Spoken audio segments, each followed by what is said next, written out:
Hey guys, it's Casey. And Lauren. And this is Magnum B.I, the true crime podcast where we do a little social justice commentary, a little bit of comedy, and we take a week-long unannounced hiatus because it's finals and we're both really stressed. Thank you for dealing with us. Yeah, thank you guys for hanging around. It's been a hot minute. I thought by now the stress would be over. No. No, I think it's compounded, if anything. I'm just like, yeah. You want to tell them about your week that you've had? So this is why, last week's YouTube video is up very late. Yep. And B, part of the reason why we missed an extra week. Mm-hmm. So, a friend of a friend, who's a very nice guy, I'm not reading him at all, asked me to cat sit for him. Right. For like 3 months. As one does. There was a cap on it. And he said to me, okay, like, I might not be able to keep this cat in the fall, so, like, maybe if you guys get along, you can adopt him. Right. And I was very clear, like, I'm not signing up for that. I want to get to know the cat first. I want to meet the cat. I want to spend time with him. And he was like, okay, cool.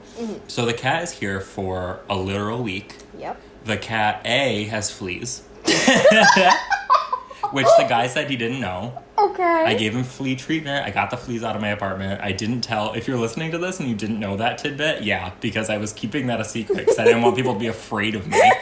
Because people were literally going to be afraid of me. There are no fleas in my apartment. Yeah, because you would have had the Black Plague. Yeah. That's how it fucking started. And B, after that, I thought his kitty litter smelled really bad. I thought that was the problem. And every time I would walk into my apartment, it just reeked. It smelled like ammonia. It smelled so bad. One day, the cat, who's not neutered, we're petting, we're having a lovely time in bed. He starts humping my arm. And I'm like, oh, that's awkward. I push him off. I have to physically push hhim off because he's like horny. No. He flies across the room. Yeah. I look at my arm, it's wet. No! And it smells like ammonia. And then I'm like, oh my God. So I looked up, like, what does a cat spraying smell like? He sprayed all over my apartment because he was not neutered. Because this man did not bring him neutered. And again, the man, who again I'm not reading because he's a very nice guy, but he was like, I didn't know that he was spraying. Like, he wasn't spraying at my house. So this man, living in fleas, and an apartment that presumably smells like a meth lab, probably does. Is like, I had no idea. Yeah. That's crazy. Yeah, no, fully. And so I'm like, listen, dude, like, either you come get the cat, or do you have a friend I can take the cat to? Because I called vets. Long story short, I called vets. They couldn't get him in to get neutered until several months from now. Right. So I was like, I just can't. I can't. You can't live with an unneutered animal that's like covering your fleas. house in piss. In like piss and cum. Literally. He's like squirting all over my apartment. No, sorry. Ew. Hi, Grandma. Oh my God. So the guy was like, well, I realize now that I can't get him in the fall. So if you just want to take him to a shelter, you can just take him to a shelter. Wow. So my best friend, one of my best friends, works at the Humane Society, thank God, and she helped me get him in. But it was just like the week from hell. It was so bad. And he was such a good cat, and I feel so bad, but then even in the moment I took him into the shelter, he shit all over my car. So it was just so much. But he's a young cat. He's like 10 months old, and he's a male, and he's really friendly, so he will get picked up. If you live in Binghamton, go to the Humane Society, look for Pesto. Yep. That was my week. And now Lauren's living with me. I don't have fleas yet. And the apartment doesn't smell like cat piss or meth. Thank you. That I'm aware of. Does it smell good though? No, it does. Thanks. It smells like what like sage and like air freshener and incense and like everything you would use to cover up cat piss. But funny side part of this. I'm living with Casey for a couple days, and we're gonna get into that a little bit later. But my rats, because I have rats, came along with me, and the entire time that I've been here, they've been super grumpy with me. And I was thinking to myself, oh, it's just because they're in their little, like, travel cage, right? They're in baby jail, so they're mad. But I was talking to my sister about this earlier today, and I realized they can probably still smell the cat cum everywhere. Yeah. No. Yeah. And that's like, that was the desk that they're on, his litter box was underneath that. Oh, so they're probably freaked. Oh, they're in hell. I'm sorry. No, that's fine. They'll get over it. Yeah. It's just like, oh, man. They have another day. Yeah. They'll live. Being Lauren's roommate has been really fun. Thank you. I'm excited about my new lease, but I'm going to miss our little sleepovers. I know. We can always have them. Yeah. I'll always have a spare room. I know. I'm excited. It's going to be cute. And I can't wait for you to see my new place. I'm so excited. There's going to be lots of plants, lots of exciting new memories, new beginnings. I'm just really excited about the next year. I'm happy. Thank you. I'm so happy. I'm excited for both of us. It's going to be a good one. It's going to be... this is just the least energetic we've been on a podcast thus far. I know. Oy. This one's going to be a little more low energy anyways, I think, because Aileen Wuornos, I mean, you've all heard of her. I thought it would be, kind of poignant to talk about our queen in the midst of the Roe v. Wade situation that's going on. And we have some poems that Casey's going to read for us at the end of the episode. Not my poem. So cool, people though. Probably just clicked off. Yeah, they're like, oh my god, fake plagiarism, come on. disgusting. Yeah. But this one's probably going to be a little less low energy to begin with just because of the subject matter. Mm-hmm. So we're going to talk about Aileen Wuornos. We're going to do a little poetry. And we're going to have a little relaxation chill episode. Shall we get into it? Let's do it.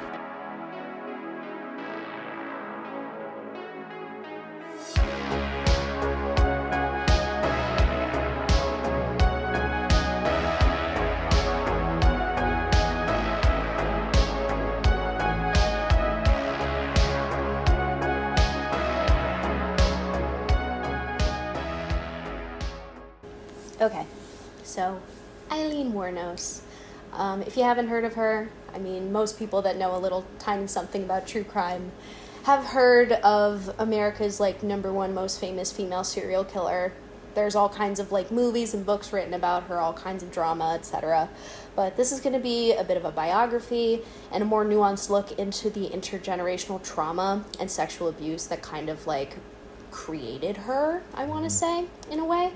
So this episode's going to have some heavy themes, as comes with the territory. Mm-hmm. So we're going to be discussing some neglect, sexual violence, pedophilia, rape, brief mentions of suicide and murder, as one does.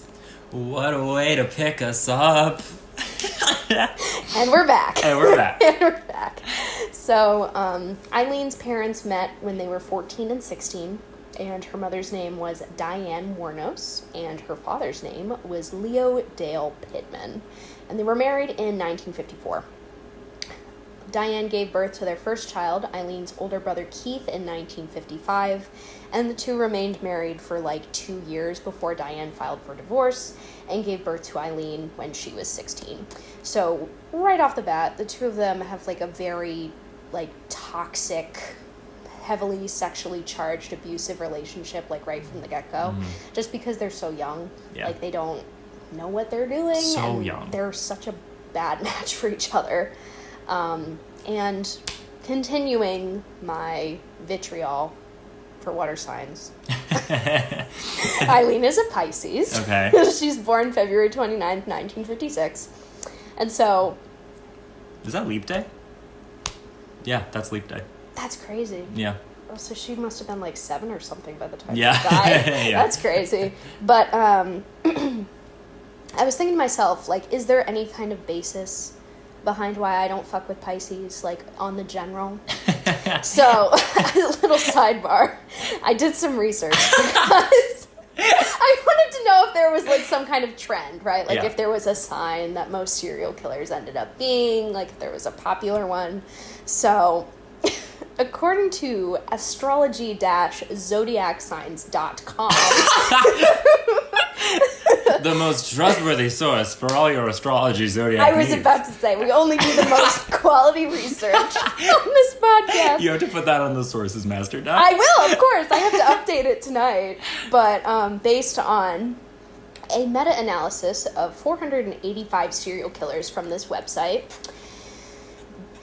Scorpio, Sagittarius, Pisces, and Cancer. Yeah. Me. And I'm a Sag. Account for the most serial killers out of their meta-analysis, making up 40% of all of the people that were in this study. Wait, you said Cancer, Pisces, Scorpio, and Sag. Yep. Yep, so here we are. Yeah. Wow, I'm surprised. I thought Aries would be in there. I know, I was expecting more fire signs, but they were talking about, in the article, and this is paraphrasing, I'll link the thing in our bio, etc. Based on all of the emotional volatility of most of the water signs, and, like, the fact that a lot of them, like, keep things bottled up. Mm-hmm. That was, like, the main reason. And I was like, okay, fine, I get it, I do that, but I'm not going to kill anybody. Like, come on, people, get it together. But overall, Scorpios, Cancers, and Pisces made up the biggest category of killers and victims at 28 and 27% respectively in this study. So I was like, damn, okay. And little tie back to one of our previous episodes, Samuel Little was a Cancer. Oof. And I was like, oh. All right. Can't believe I didn't realize that one sooner. So I do love a Pisces, though. I know you do. I do. I really, really, really, really love a Pisces. What was it you said? You'd be deeply happy with a Pisces. I think in, like, I have no Pisces in my chart. Mm-hmm. I don't think at all. Mm-hmm. But I, like, very much relate to Pisces. Mm-hmm. I think in a past life I was one. That'd be interesting. Yeah. You were a fish. I was a fish. I'm a swimmer. That's cute. Anyways. After all of that, like, hoity-toity zodiac shit. So, we're getting back into Aileen. Unfortunately for her, she never had the chance to meet her dad. At the time of her birth, he was convicted for the rape of a 7-year-old girl. Ugh. And later incarcerated. Ugh. While he was in jail, he was diagnosed with schizophrenia and ended up committing suicide in prison rather than, paying the piper, answering for his crimes. Yeah. At the time of his death, he was 21. Whoa, he was 21? He was 21. Jesus. Which is insane. I'm 21 right now. Yeah. Like, I cannot imagine, like, that breadth of life experience. Oh, that's so sad. Big air quotes on that one. Oof. It's really terrible. Like, she, unfortunately, like most of the people that we've discussed at length in these episodes, was just completely set up to fail right from the get-go. Very much. So, when Aileen was 4 years old, her mother, Diane, decided to rehome her with her parents, Eileen's grandparents. So, Aileen and Keith got saddled up with a new pair of abusive losers named Lori and Britta Wuornos, who formally adopted the children March 18th of 1960. And this, unfortunately, would begin a lifelong cycle of violence, sexual abuse, and prostitution for Aileen.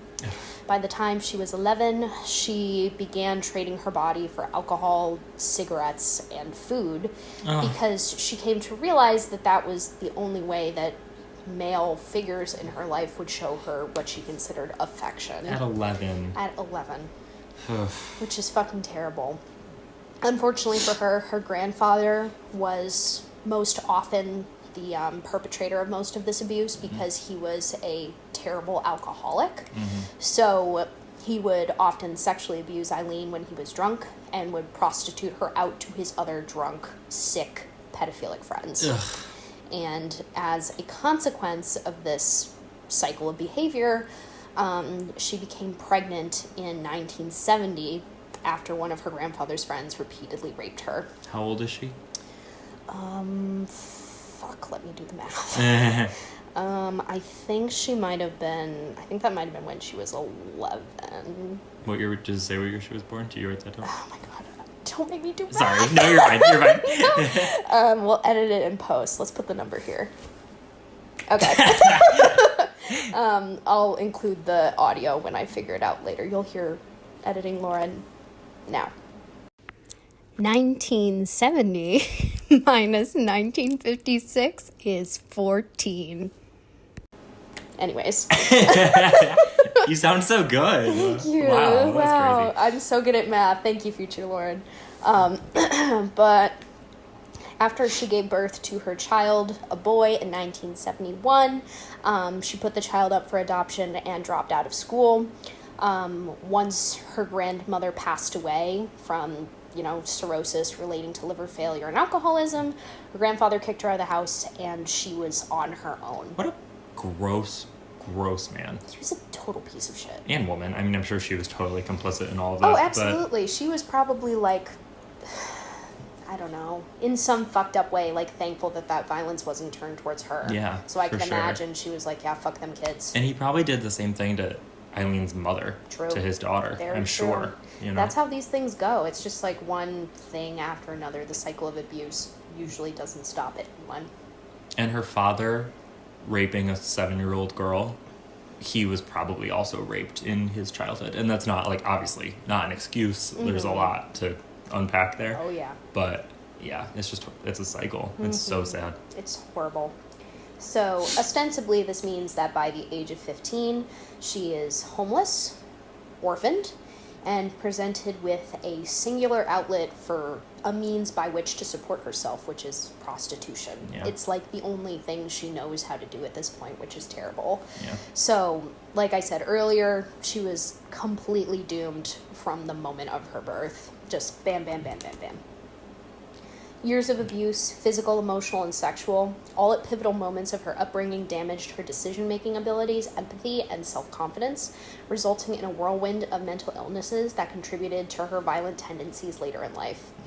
During court proceedings, which we'll discuss a little bit later, Aileen met the criteria to be diagnosed with multiple personality disorders, including psychopathy, which, for our non-neuroscience majors out there, hi guys. I'm included. Includes an inability to regulate emotions, a lack of empathy, and other antisocial, deviant, criminal behaviors. She was also diagnosed with antisocial personality disorder, which includes impulsive, aggressive behaviors, a disregard for the thoughts and feelings of others, once again, a lack of empathy, and an inability to maintain long-term relationships. And finally, unfortunately, she was also diagnosed with bipolar disorder, which included extreme mood swings, instability in interpersonal relationships once again, and lots of impulsivity. Damn. So, as if that, wasn't enough, her dad being diagnosed with schizophrenia while he was in jail, if she hadn't already been, diagnosed with all of this other shit, just by virtue of him being diagnosed, she is genetically viable to present that diagnosis up to 80%. Wow. Which is crazy. Why? Because there's a genetic component and she has the other disorders? They're all, what's the word I'm looking for? Comorbid. Okay. So, if you have one other personality disorder, there's a greater chance of, there being some kind of disconnect where you could have more than one. And, since her dad was diagnosed with it, the genetic component, that's the 80%. Yeah. Yeah, which is shitty. Mm-hmm. Really terrible hand of cards there, Aileen. You hate to see it. So, considering the circumstances of her birth, her upbringing, and the failures of all of the adults in her life up until this point, it's no wonder that she suffered the way she did, all throughout her life. Unfortunately for her, she did attempt suicide around 6 times between the ages of 14 and 22. Whoa. Which is 6 times? Staggering. It's horrible. That's 8 years. So that's 6 times in 8 years. Oh my God. Wow. I cannot even imagine the amount of grief and pain that she had to endure, especially with all of this sitting on her shoulders. Yeah. It's terrible. So for the next 17-ish years, she continued working as a prostitute and committed other petty crimes along the way, which included driving under the influence, for which she received a charge in 1974, an armed robbery charge in 1981, a forgery charge in 1984, and a grand theft auto, resisting arrest, and obstruction of justice charge in 1986, which is that's a triple threat. Yeah. Okay. Holy Trinity. I don't know about holy, yeah, but that is a trinity. She even had, and I put in my notes in little quotation marks, a short-term shotgun wedding to the president of a yacht club in Florida. His name was Louis Gratz Fell. He was 69, and she was 20. Okay. All right. Okay. And, Louis. Yeah, obviously she married him for the money. Yeah. Their marriage was quickly annulled after, unfortunately, Eileen's brother Keith died of esophageal cancer. Oh. And oh my God, in his 20s? Yeah. Oh my God. And she received a $10,000 payout from his life insurance policy. Whoa. So they were married for 9 weeks before they annulled the marriage and went their separate ways. But not before Aileen assaulted Louis with his own cane and received a restraining order for her troubles. So, it happens. You know what? Yeah. When your weird, creepy sugar daddy is being weird. Yep. Yeah. Sometimes. When you already have trauma with older men. Sometimes you gotta do what you gotta do. Honestly. I'm not saying I would also beat this man with his own cane. But you're not saying you wouldn't. See, the thing is, I don't know what he did. But if... Yeah. But my what is the word I'm looking for? My patience for shenanigans. Yeah. It's very, very small. At that point in your life, yeah. Yeah, absolutely not. So, yes, they parted ways after she got the payout from the life insurance policy, and she used the money to buy herself a bunch of, like, luxuries, like good food, good drink, drugs, alcohol, and a car, which she wrecked within 2 months of purchasing. All right. And all the money disappeared very quickly. So, after all of this loss and heartbreak, Aileen would go on to meet the love of her life, Tyria Moore. And I don't know, their relationship makes me feel some type of way. Yeah.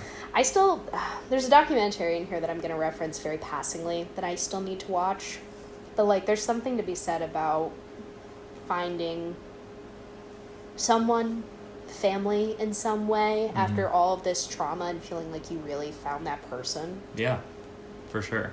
Like, I can't imagine what it must feel like to be, how old is she at this point? I think she's like 40? Yeah, she's like 40 because it's been a while. And you're like, oh, I finally found the love of my life. Yeah.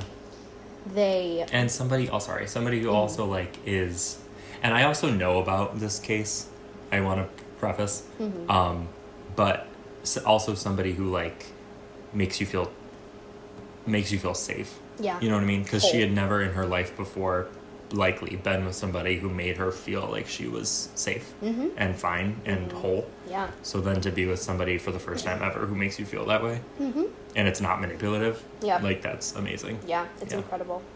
So they actually met as Tyria was working as a maid at a hotel in 1986, where the two of them met at a gay bar named the Zodiac. So my little spiel at the beginning. You see what I did there? Astrology.uk.zodiac.edu. You see what I did there? Yeah, I'm proud of myself. That was good. Proud of you. So after meeting, they shortly moved in together, where Aileen would support the both of them with her earnings as a prostitute. In court proceedings later in life, Aileen would say in regards to Tyria, it was love beyond imaginable. Earthly words cannot describe how I felt about Tyria. This one's gonna make me cry. I just want to say that. I'm already, like, emotional right now, and this one's gonna make me, like, sob. I was doing this research, and I wanted to, like, find more information about, like, the two of them together. But, like I said, I didn't have time to watch the documentary, so I'm like, shit. Yeah. Like, this, my heart hurts so much for the both of them. So, So, she's still working as a prostitute. It's no wonder that a woman used and abused by all the men in her life, forced to support herself through the only means she knew how, after all of this mistreatment would just snap eventually.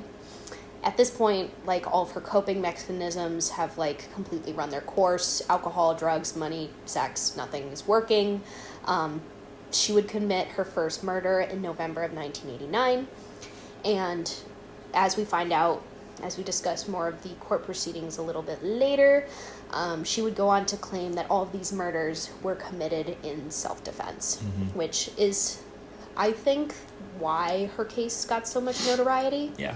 Because she wasn't trying to make herself out to be this, like, avenger of prostitutes or, like, an angel of death type character. She was being taken advantage of and abused by these men that held some kind of, I'm assuming, like, physical power over her. Yeah. And was like, that's it. Well, and also, like, there's going to be a power dynamic there, period, because one of these people is the buyer and one of these people is the seller. Very much so. And it's, that just, like, in and of itself has, and you could talk about, like, sex work and prostitution and all that in that conversation, but there's going to be, like, an uneven power thing there to begin with. Very much so, yeah. So, we're going to, I'm going to name the victims. I'm going to tell you a little bit about them, like what they did, but we're going to start with the most credible claim of self-defense first, which was her first murder. Richard Charles Mallory, who was 51. She claimed that he beat, raped, and sodomized her after picking her up off of the side of the road and driving them to a secluded location.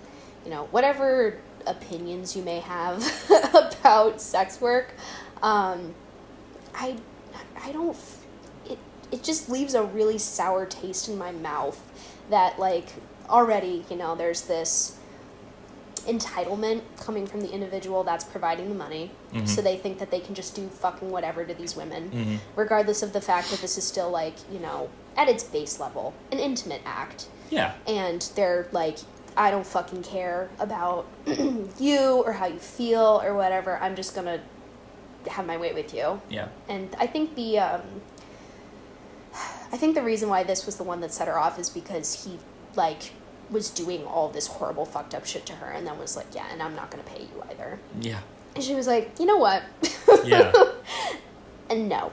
So it was, as they were doing her murder trial later in life, it came out that Mallory had a history of attempted rape and sexual misconduct in his home state of Maryland, I think it was. If that's incorrect, I'll fix it later. But Aileen shot him multiple times, and his body was found, like, I think like a mile or so away from his car that had been parked in the woods. Okay. After that, we have David Andrew Spears, who was 47. He was a construction worker. We don't really know much about the circumstances of the death of the rest of these victims, unfortunately. Do you know rough, like, dates? Or, like, a span of, like, the first one to the last one or anything? It was, like, all within the span of a year. Okay. It was from November 1989 until January 1991. So, like, a rough 12-ish months period where all of this happened. Yeah. So, yeah, we just have the claim that Aileen made that, you know, all of these were done in self-defense, but the most credible, of course, is the first one where the guy has a history of sexual misconduct. Yeah. So, after that, we have Charles Edmund Karskedon, who is 40. He was a part-time rodeo worker. Put that away. I'm wearing a rodeo t-shirt for our Spotify, Apple Podcast listeners. What is it? The salty split? The salty spittoon? Salty rodeo. Love that. Yeah. That's cute. Yeehaw. Yeehaw. Anyway, sorry. Texas Rangers. No.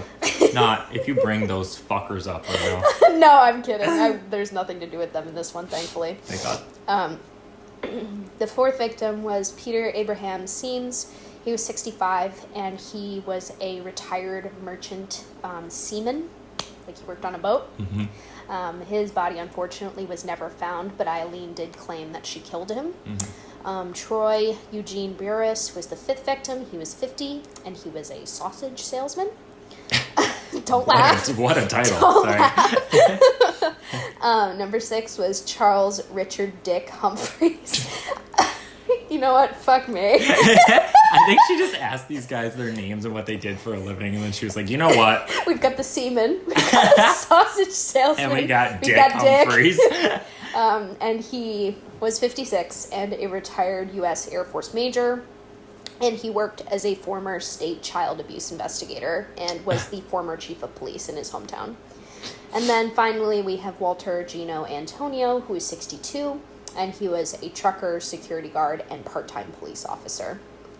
So she was arrested in January of 1991 on a warrant from a separate outstanding assault charge, and compounded with witness statements claiming that they saw Aileen and Tyria abandoning Peter Seen's car, who is victim number 4.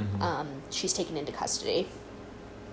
Aileen is arrested first, and Tyria escapes custody for like a hot minute until the police find her in Scranton, Pennsylvania, and they tell her that if she can get Aileen to confess to her crimes, she will receive immunity from prosecution.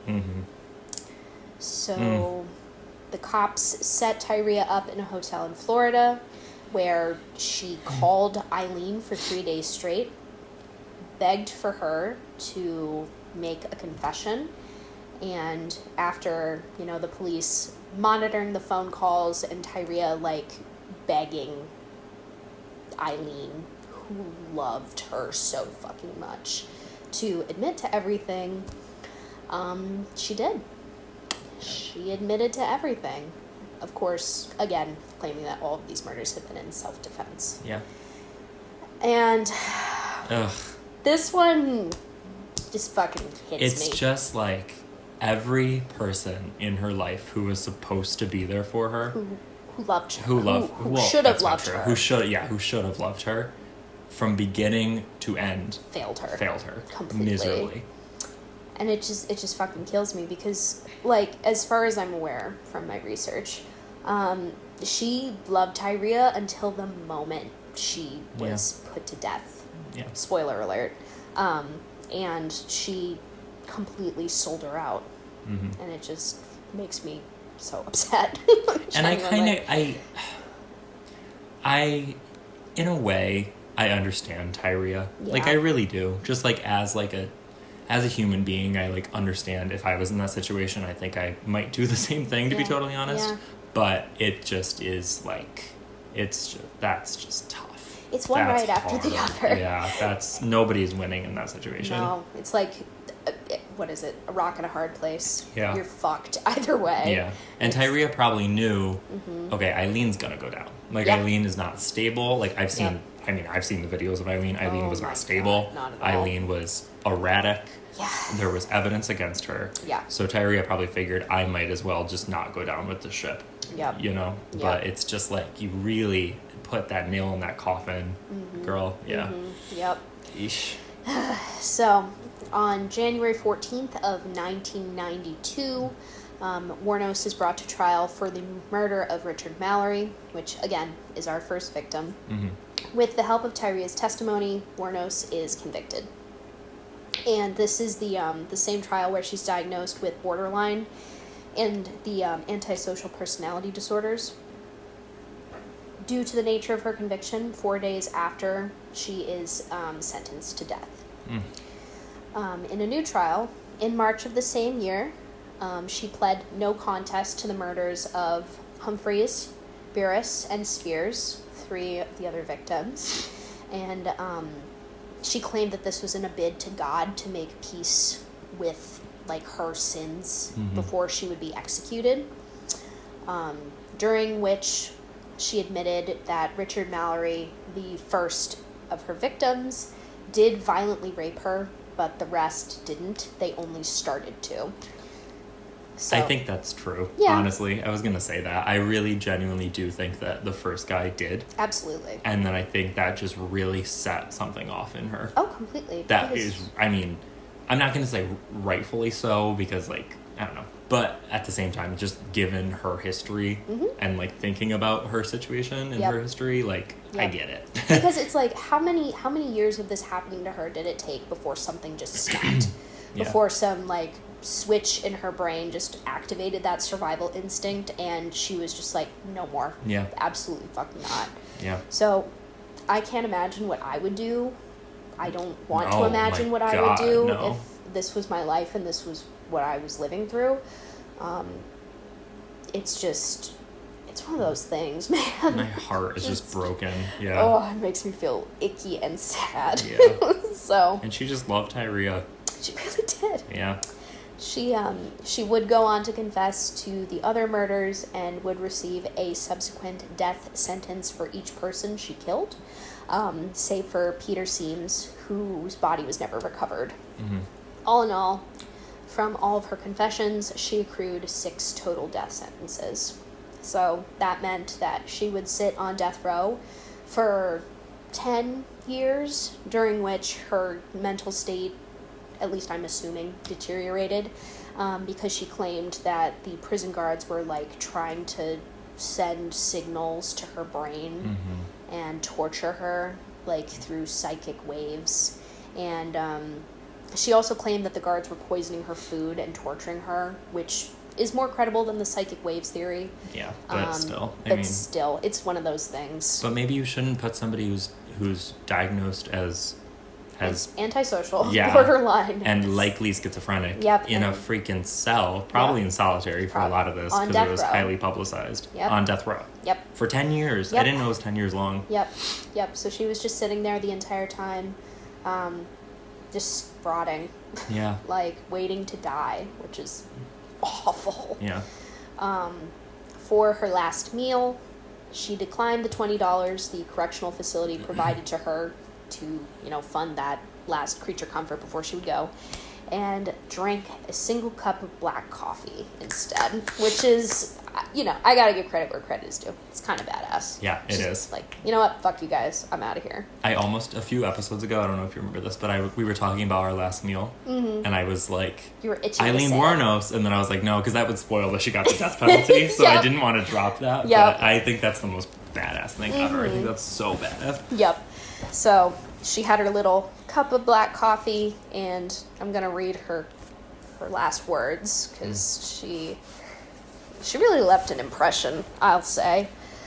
And here it is. Quote, "Yes, I would just like to say I'm sailing with the Rock, and I'll be back like Independence Day with Jesus. June 6th, like the movie, big mothership and all, I'll be back. And then she was put to death. And when was she put to death again? Was that 1992 plus 10 years? 2002. We're in 2022. 20 years ago, wow. Yeah. 20 years later, and we've had quite a few June 6th. Yeah. 6th. Oh, wait, that's in like 6 days. Maybe that'll be... Is her 20-year... Maybe this June 6th is the one where she comes back. Big mothership and all. All right, guys. Maybe we should put this out on June 6th. Yeah. Well, Aileen, spare us, please. Yeah, you guys, I guess you guys will see whenever this goes live. But, yeah, those were her last words. She was put to death in 2002. And I want to kind of end this off with a quote from the man who directed the documentary that I have yet to watch. But I read this quote, and I think it's a good way to segue into the poetry. So I'm going to do that. And then Casey will take it away. I think this anger developed inside her, and she was working as a prostitute. I think she had a lot of awful encounters on the roads, and I think this anger just spilled out from inside her and finally exploded into incredible violence. That was her way of surviving. I think Aileen really believed that she had killed in self-defense. I think someone who's deeply psychotic can't really tell the difference between something that is life-threatening and something that is a minor disagreement. That you could say something that she didn't agree with. She would get into a screaming black temper about it. And I think that's what had caused all these things to happen. And at that same time, when she wasn't in those extreme moods, there was an incredible humanity to her.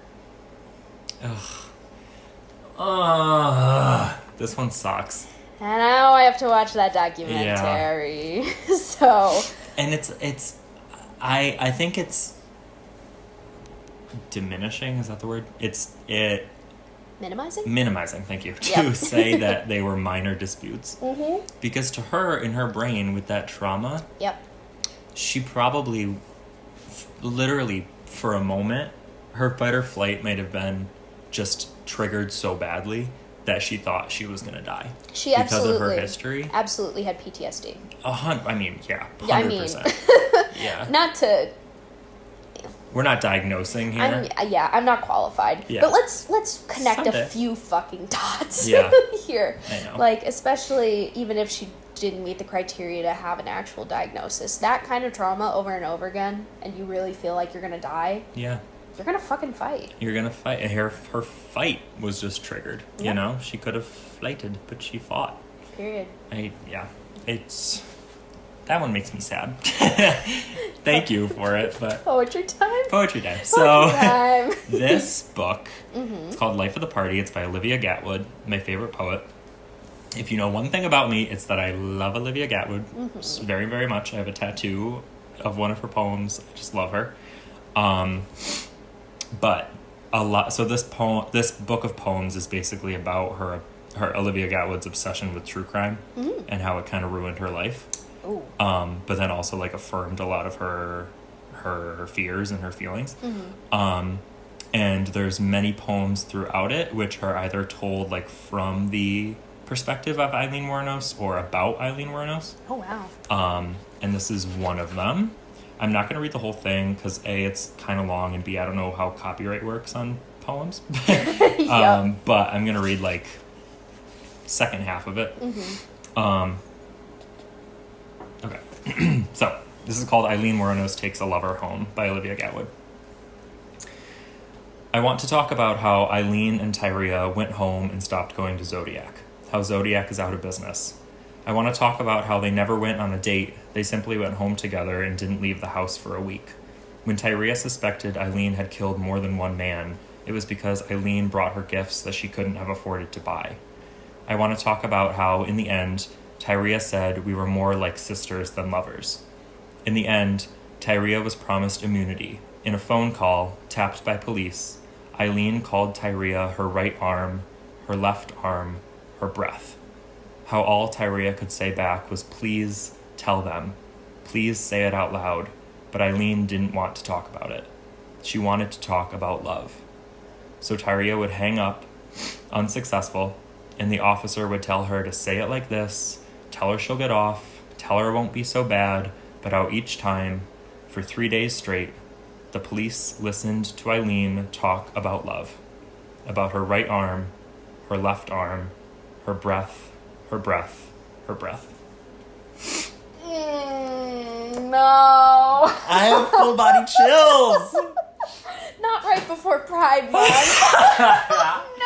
I think that's one of the most beautiful poems and also heartbreaking poems ever. Oh my god. There's a bunch of poems in there about Aileen, but... Oh, I'm going to have to read that now. Yeah. Oh no. Thank you for sharing that, Lauren. And thanks for sharing that. I'm going to... Sorry to hurt you. I'm going to lie awake in your bed tonight and be so upset. Isn't it fun staying at Casey's apartment? Oh, if I was your roommate, we could do this every fucking day. Hey, yeah. We'd be upping our Zoloft scripts. But... Yes. Yeah. Thank you for that story. Thank you. Well, I'm going to say thank you to you, I guess. Because those poems are really good. That story was hard. Yeah.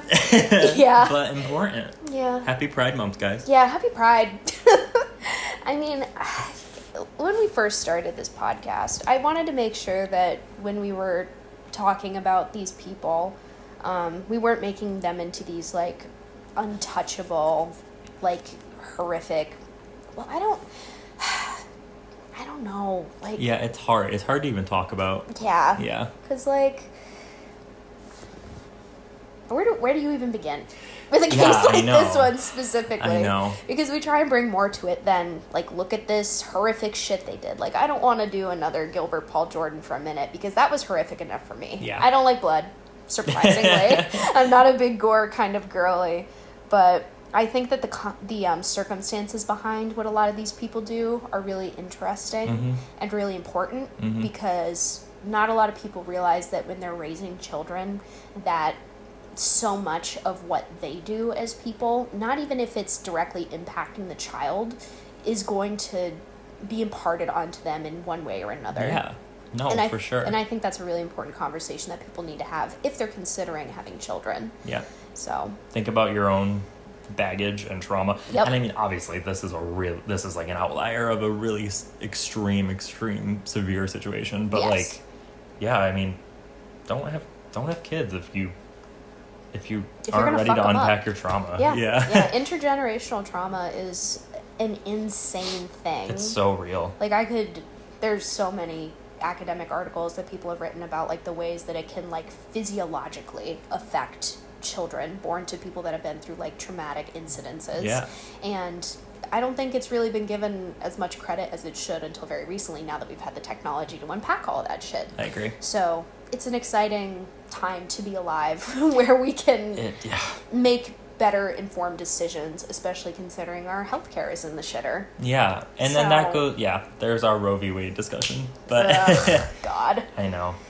But there's also, I think we could do a whole episode on the cycle of people who experienced childhood sexual abuse. Oh, yeah. Perpetuating sexual abuse against children. I think that's so interesting. It's crazy because it really does beget more evil unless, like, you know, those people that are affected actively take steps to try and change the course of that outcome. Yeah. Because it's intergenerational. Yeah. Like, you know, not to shit on the Catholic Church, but come on, guys. No, like, I know. Really? Yeah.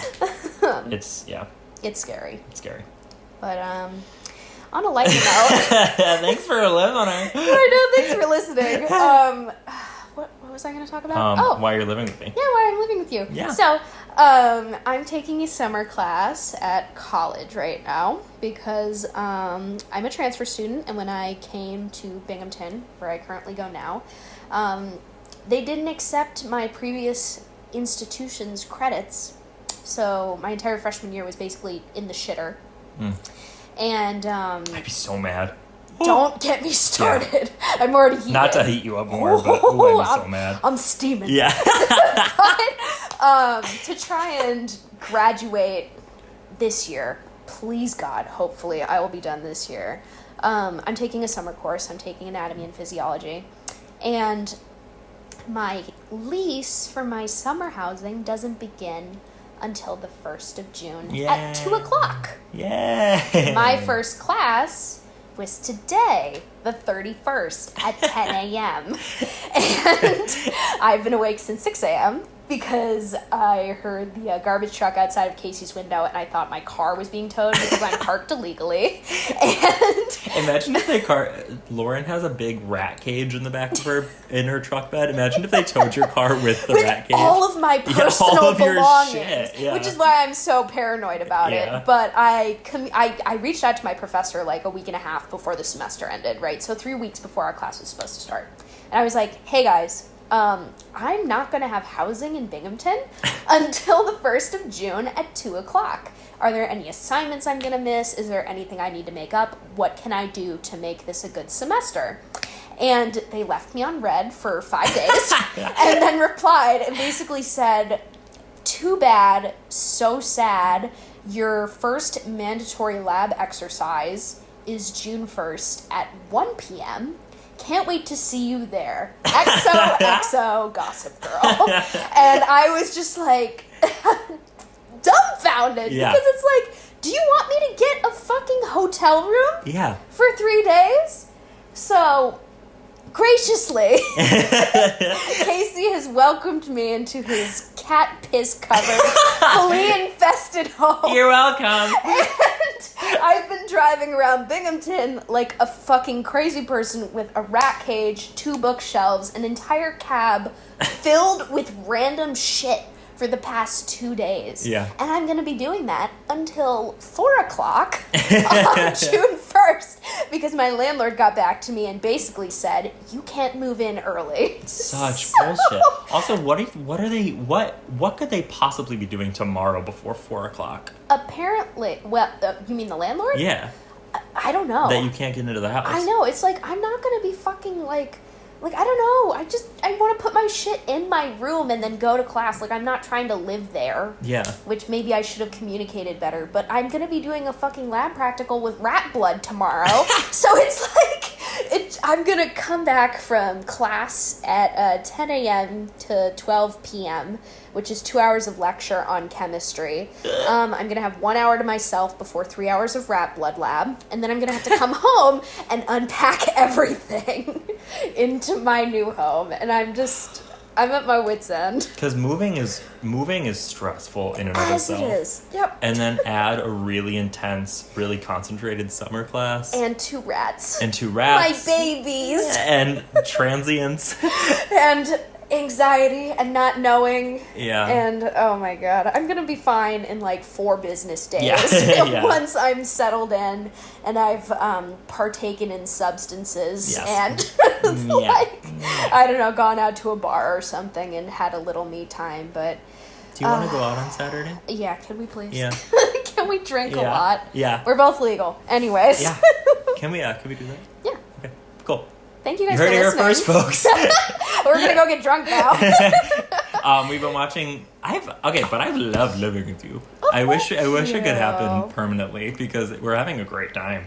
I am at least. My parents have been pushing for me to do a gap year after this year, so if you need a roommate next year. I got a bedroom. I have 2 years of grad school. All I have to say is I'm interested. Okay. I'm tempted. Okay.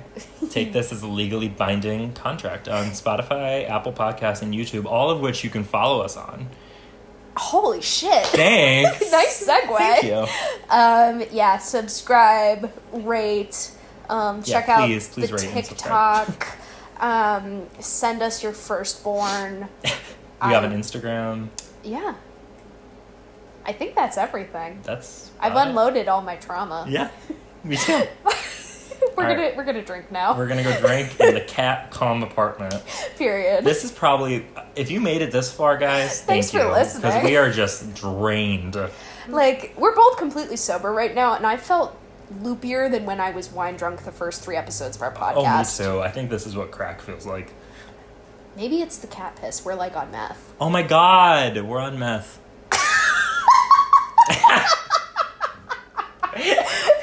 Well, thanks for listening. Magnum B.I. Bye.